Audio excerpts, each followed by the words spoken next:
Et ça va mec? Qu'est-ce que t'as? Bah bof, ma copine vient de me larguer, il faut absolument que je me change les idées. T'as pas un film? Wow, bouge pas, j'ai justement ce qu'il te faut. Have you ever been on your own before? No, never. Your last relationship lasted how many years? Around 12. Sexual preference? Women. Is there a bisexual option available?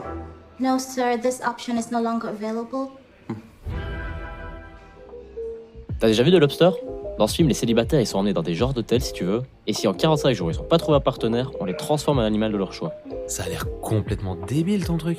Non, c'est beaucoup plus profond que ça en a l'air. Yorgos Lanthimos, le réal, il nous plonge au cœur d'un univers dystopique rempli d'humour noir. C'est presque une comédie ce film. David, le personnage principal, lui il veut être transformé en mare. Mais assez vite il va s'enfuir de l'hôtel et résister à cette société où tout le monde veut être en couple. Et après il va finir par tomber sous le charme d'une des résistantes. Ah ouais, je vois déjà le truc, c'est genre une histoire à l'eau de rose pleine de pleurnicheries. Non merci, j'ai pas besoin de ça. Alors là je t'arrête, pas du tout. Le metteur en scène il prend bien soin d'aller à contre-courant des codes du genre. La société du film, elle est bien plus proche de 1984 d'Orwell que des comédies romantiques qui sortent chaque mercredi en salle. Les célibataires dans le film, ils sont testés, calculés et même surveillés par la police. Évidemment, les couples qui en ressortent, ils semblent tous faux, superficiels et isolés. À des pensionnaires, ils frappent son nez pour le faire saigner, uniquement dans le but de plaire à une résidente. C'est la société Tinder. Qui se ressemble, s'assemble.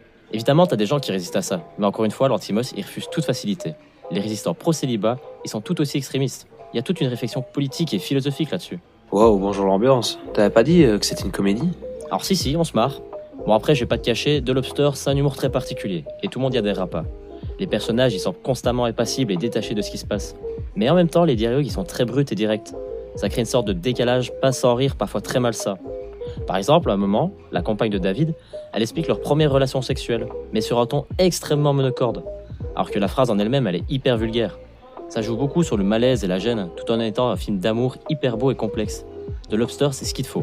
Ça mélange un peu de comédie avec du drame, et je te parle même pas de l'esthétique ultra léchée du film. Bon allez, tu m'as convaincu, passe-moi le DVD.